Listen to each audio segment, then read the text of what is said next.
Hey guys, and welcome back to another iContrast video. Today I'm bringing you something a bit different back on GT Sport, and we're going to be learning how to improve your defending while in an online race.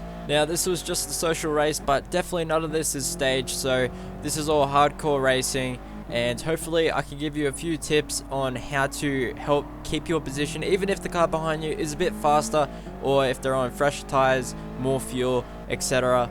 But first we need to establish a few rules of etiquette and what we should do while defending. So rule number one, coming from a Formula 1 background, I know the rules have changed since then, but one move when defending, that means don't change your direction more than once when a car behind you is trying to overtake you, or else you can pretty much block the car behind you anywhere in an unfair way, and well, I don't believe that's very sportsmanship like, so we're going to be trying to avoid that, at least with this tutorial. And second of all, you don't want to be moving under braking, or else you can pretty much shove the cars out of the way, and it also increases the chances of causing a collision, so we're going to be avoiding that. Always give room when side by side, even if it's just a wheel side by side with you from the attacking car. Always give them room. Do not shove them off the track just because they're showing a front splitter side by side with you. Just give enough room, and that way we can form a clean community. I know that majority of people aren't that clean on online lobbies, but if you want to be a clean driver and you want to defend in the correct way, I recommend doing it this way, and hopefully you can get the same respect out on the track. But if you shove another car off the track like they do to you, that just makes you no better than them. But if you want to keep it clean and earn some respect, I do recommend following these steps, especially in the league racing scene.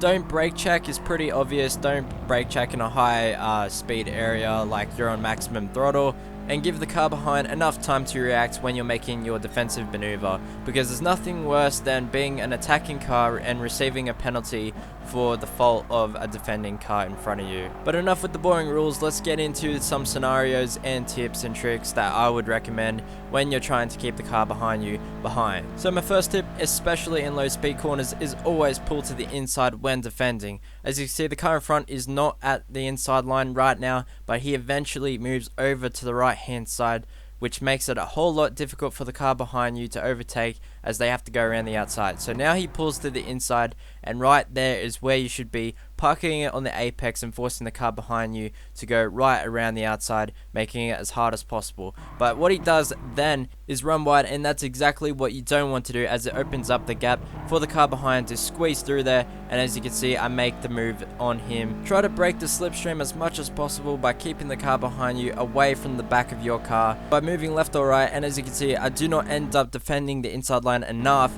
and he manages to go up the inside. So once again, that's a common mistake. And now when he's side by side, there's not much I can do in this situation. He brakes later, which sets him up for the second corner, but he has a shallower line which allows me to go faster through turn 2, but he keeps that position.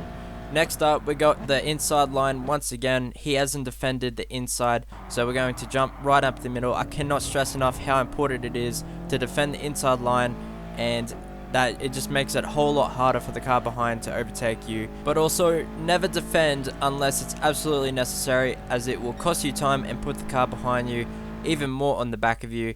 And at this point, I'm keeping to the racing line, braking nice and late, and I've learnt from my mistake. I set myself up for turn 2, I got the inside line, I don't let myself drift too far away from the apex, and that allows me to keep the position this time, learning from my mistake.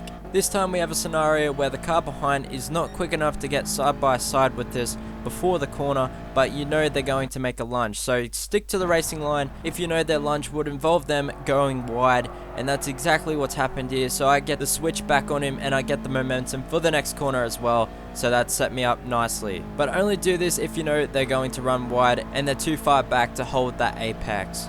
This time he's pulled to the inside, which is the right thing to do here, and when you're on the inside you are forced to brake a bit earlier as it's not on the racing line, but he manages to hold it side by side, and that is a better way of defending. Even though I get the better traction coming out of the corner, he is still right on the back of me, and now he can pull right into the slipstream. Now, learning from an earlier mistake, I've pulled to the inside enough so he cannot squeeze in between, but you don't want to be right on the white line, so you're able to make the apex a little better than what you would if you're right on the inside there and you do not have enough of an angle to make the next corner. So for this scenario, I hold the racing line here, I brake later so he cannot make the lunge, just in case he attempts it, which sets me up for the turn 2 as well. It's a little different to the switchback strategy, and it is completely dependent on the corner type, as it would not really work for these segments of corners. Once again, the car behind me has enough momentum to try and get side by side with me, so I'm going to hold the inside line through this high speed corner. But as soon as they're side by side with you, you want to squeeze them as close to the racing line as possible so you can get a nice entry and exit out of the corner and prevent them getting around you. Here's another defensive mistake from the car in front of me. It does not pull to the inside, and that allows me to go up the inside easy as you like, and that is the move done. And I cannot stress enough that majority of the time the inside line is the better place to defend. This way you force the car behind to go the longer way around, as well as have the opportunity to shut the door on them. But for these different sort of corners, you want to try and brake as late as possible and set yourself up for the latter corners, so it's important to always think about what's coming ahead and not just the corner in front of you. As you can see, I don't drift too far away from the second apex, and that allows me to keep my position. He then attempts to go up my inside here, but I know that the next corner, which is tighter and a slower speed corner, is the inside for me, so that way I am able to keep the position. And those are really the only sort of scenarios where you wouldn't defend the inside line. Here we go again. We got the car pulling to the inside here. He has enough momentum to get side by side. I'm going to squeeze him as much as possible away from the racing line, so he's going to run deeper because he's on the marbles, as well as having a shallower line into this right-hander, and that allows me to get the cut back on him, and that allows me to keep my position and have the momentum going into the second corner here.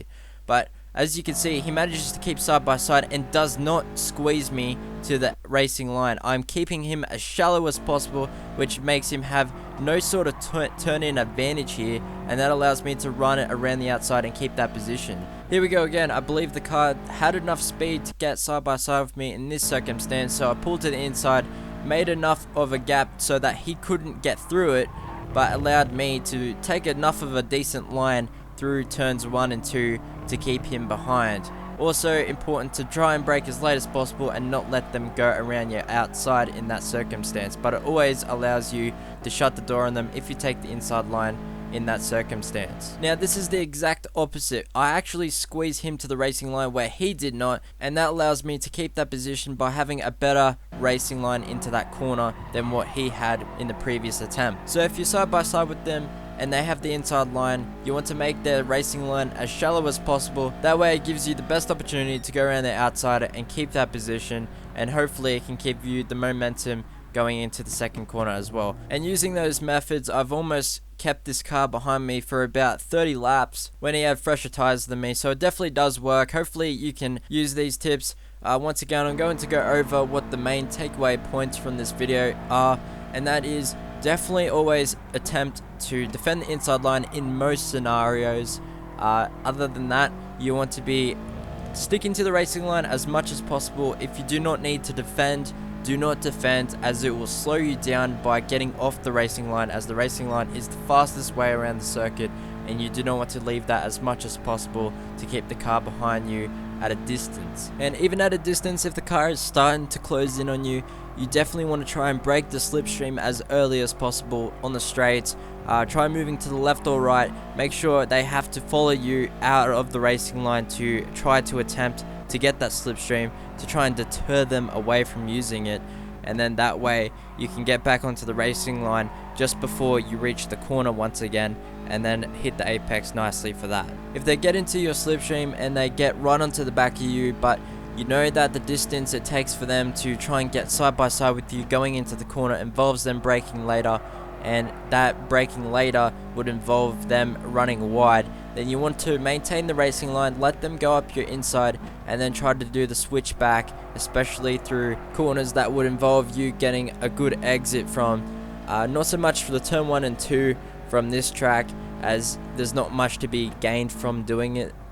So it's really corner dependent, and I definitely need to think ahead when making these defensive maneuvers. But if they do end up pulling alongside you heading onto a straight, you want to squeeze them off the racing line as much as possible so they have a shallower line. This means they have a worse angle for taking the corner, and means that they will have to either brake earlier to get the apex, or run wide after hitting the apex once they brake at the normal brake marker. So this will allow you to either go around the outside as they brake earlier, or go up the inside with the switchback if they run wide. Hopefully this helps you in some sort of way. I know that there's a lot of people that don't know how to defend correctly or defend well enough to keep a car behind if they are faster. Make sure you pick your fights carefully. You don't want to be wasting too much time defending if you know the car behind you is inevitably going to overtake you anyways, unless it's on the last lap of the race, or if there's a major gap behind to the cars that are nowhere near you. Then that way you would want to be defending your position, or else if it's going to negatively impact your race, then you do not want to be defending too hard and just get on with the race. But hopefully this helps. If it does help or you got any feedback, be sure to leave a comment. It helps me out a bunch for what I'm going to do for my next video, and leave a like if you feel it deserves it, and subscribe for more new content. And as always, thank you ever so much for watching, and I'll see you in a brand new one.